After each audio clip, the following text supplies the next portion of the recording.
Ladies and gentlemen, the San Antonio Spurs blew out the Oklahoma City Thunder last night, and that means this series is at least going to 6 games, okay? And if we're so lucky, we might just get a 7th. 82 points. 82 points is all the Thunder scored, and nearly a fourth of those were just SGA. So that should tell you how the rest of the team did, all right? Now, this game started off a little bit funny, all right? This game started off a little bit funny because, if I'm not mistaken, Isaiah Hartenstein scored the first 8 points for the Thunder because they were low-key just kind of leaving him open. And you know Isaiah Hartenstein, that brother's got one shot in his entire game, all right? And that's that little push shot. You know, it's that push shot, kept hitting it over and over and over and over again, and the Spurs didn't really care, all right? They were closing out on everybody, all right? Last game, they had game 3. It felt like the Spurs left everyone open. This, amazing defense. Absolutely amazing defense on the Thunder. Let's just get right into it, though, with Victor Wembanyama. Victor Wembanyama, 33 points.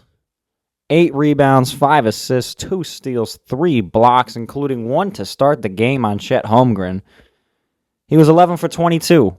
11 for 22, and I thought in Game 3, Wemby didn't take nearly enough shots, okay? He took 15 shots in Game 3, all right? He took 15 shots in Game 3, and 22 last night, 15 of which were two-pointers, which is more two-pointers. He took 15 two-pointers alone, which is the same amount of total shots he took in Game 3, which I think is absolutely amazing because I think the Spurs play better when Wemby is in the paint. He still knocked it down from 3, took a lot of threes, 7 threes, hit 3 of them. He was 8 for 9 from the free throw line, so he continues to be very efficient from the free throw line. A plus 29 when on the floor.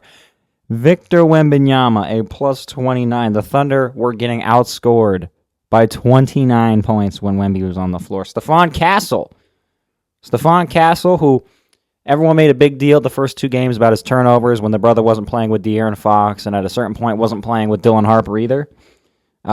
He had, 20 turnovers in the first 2 games, and I'm fairly certain in Game 3 he only had 1, and in Game 4 last night he only had 1. So Stephon Castle has drastically cut down on the turnovers. 13 points, 6 assists, a steal. He was 5 for 11. He was a plus 25, and his defense was absolutely amazing, okay? Man, off the top of my head, did he make an all-defensive team? I don't think so. I could be wrong about that. If he didn't make an all-defensive team, that is absolutely insane, okay? Because Stephon Castle is one of the best defenders in the NBA, if you ask me. De'Aaron Fox came through and had I think the most rebounds of the game. He had more than Wemby. He had more than Isaiah Hartenstein. He had more than Chet Holmgren. De'Aaron Fox, 10 rebounds, 12 points, 5 assists. Wasn't all that efficient, but, you know, I'd say he still played pretty well. Devin Vassell came in there. He was pretty good. He's been a great defender in this series. And again, you know, Spurs defense, they completely locked down the Thunder in this game, okay? They locked the Thunder down, maybe worse than anyone's locked them down all season. I don't know if this was a season low in scoring for the Thunder, but it's got to be close if it isn't. Just everyone played amazing on defense in this game. And, you know, De'Aaron Fox said that after their Game 3 loss, Greg Popovich came into their locker room and said, y'all are playing terribly. That's not how we play. And clearly they got their act together. Why did I write Game 2 on my notes? This is Game 4. So clearly they got their act together. Absolutely amazing. Wembanyama, again, I thought in Game 3 he wasn't as aggressive as he should have been, and that's partially why they lost the game. Very aggressive last night, demanding the ball, catching lobs, dunking on people. You know, so the offense was great in addition to the defense, okay? But that offense, highlight plays everywhere, ladies and gentlemen. That offense was amazing. All right, Wemby and Stephon Castle were just catching lobs. I think Dylan Harper threw a lob, and they were both calling for it, and Castle threw it down. They have such a fun offense. All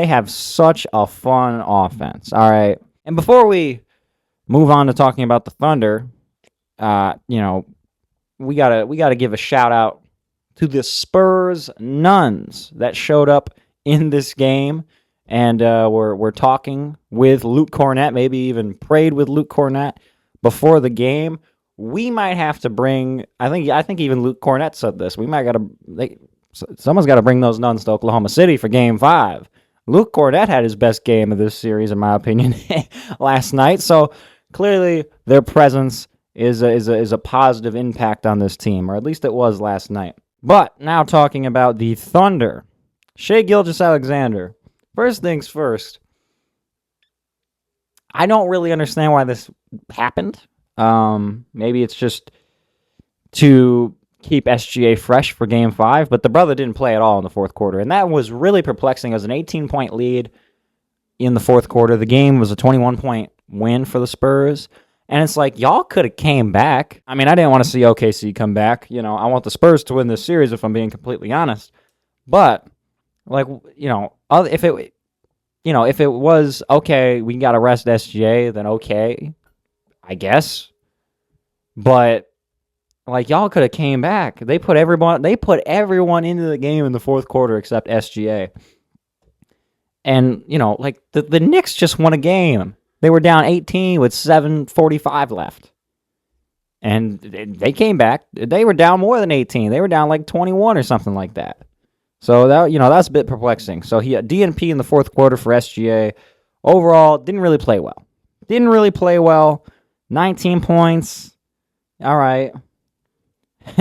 7 assists. He's been a good playmaker this series. 6 of 15, not efficient again. Stephon Castle was guarding him. Stephon Castle was locking that brother up. Minus 18 on the floor. Very mediocre game for SGA. Probably could say it was even perhaps a poor game for SGA. SGA only took 1 3-pointer in the game. You know what I find ridiculous, though? Looking at the stat line. People always are like, some people will get on the internet and say Michael Jordan couldn't play in today's league. And this is really off topic. But people will say Michael Jordan couldn't play in today's league as if the reigning MVP isn't SGA, who offensively plays a similar style to what Michael Jordan did. Except, it's not a one-to-one comparison. Obviously, Michael Jordan's a better defender and also better offensively. But, how are you going to say he couldn't play in today's league? The reigning MVP doesn't take a lot of threes, isn't extraordinary at threes, and his game is the mid-range. How are you going to say Michael Jordan couldn't play in today's league when a worse version of Michael Jordan is the MVP? Now, in terms of the rest of the Thunder, there wasn't really much. I think, well, let's see. Isaiah Hartenstein had 12 points, and 8 of them were in the first 3 minutes. Who else was in that starting lineup? Lou Dort might have had 2 points. Cason Wallace might have had maybe 3. Kenrich Williams off the bench, I think he had 10 points. Good for him, but no one else on the bench had anything. I think Alex Caruso put up a sizzling 0 points. The OKC bench, which has been what won them game 2 and 3, did not show up in this game. There was really no output from the OKC bench. And then I want to talk about Chet Holmgren. Because we're going to talk about the All-NBA. I'm going to talk about the All-NBA selections in a few minutes. And Chet was All-NBA third team. Chet Holmgren was named All-NBA this year.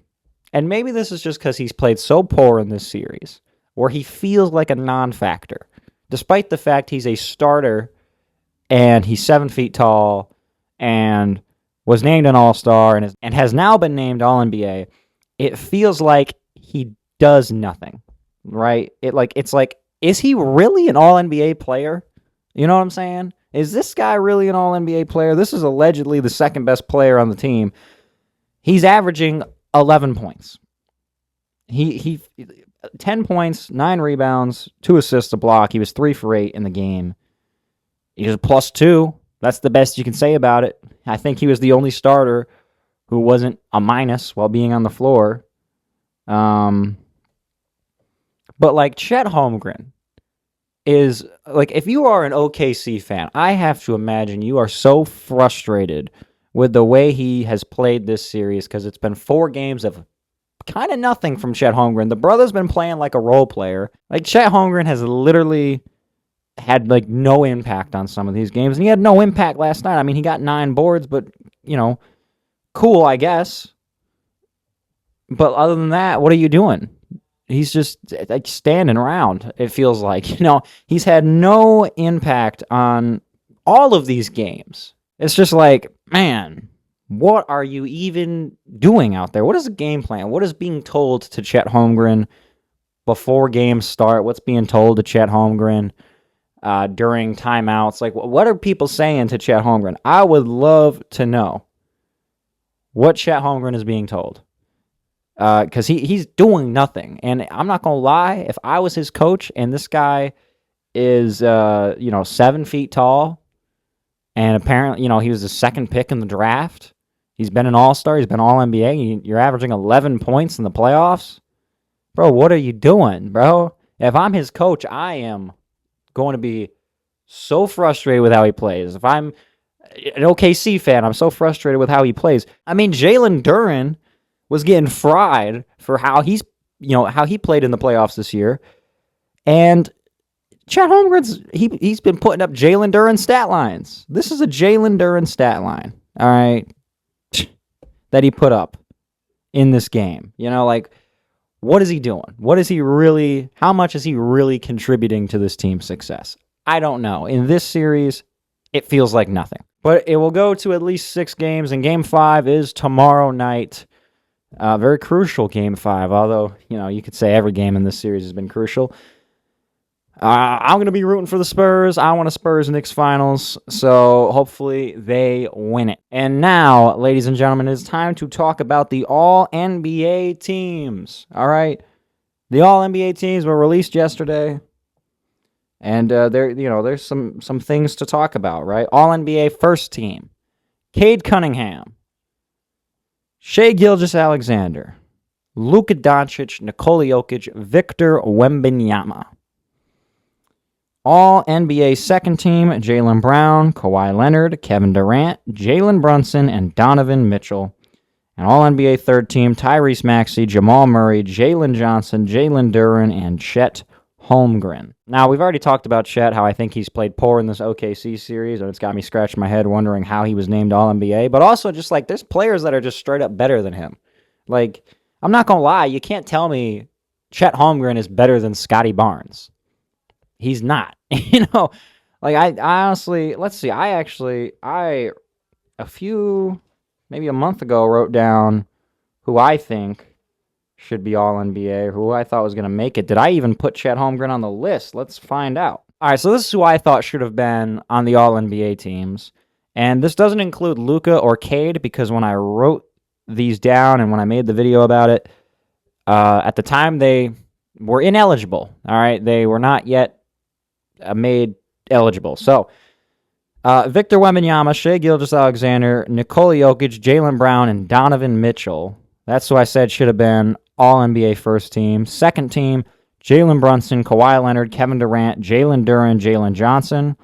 And third team, Scotty Barnes, Tyrese Maxey, Karl Anthony Towns, Jamal Murray, and James Harden. Again, that is not even including Cade Cunningham or Luka Doncic. So that is at least 17 players, including Cade and Luka, that I think are better than Chet Holmgren, right? I absolutely think James Harden should have been All-NBA over Chet Holmgren, if I'm going to be completely honest.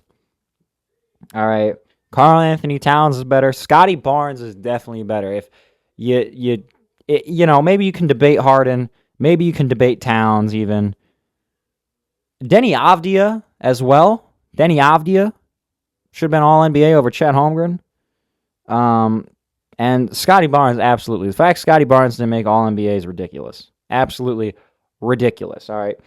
But I'm going to stop talking about Chet Holmgren because there's other things to talk about. And, when it comes to other players on this list, you got Jalen Duren, who made All-NBA, and I think he should have.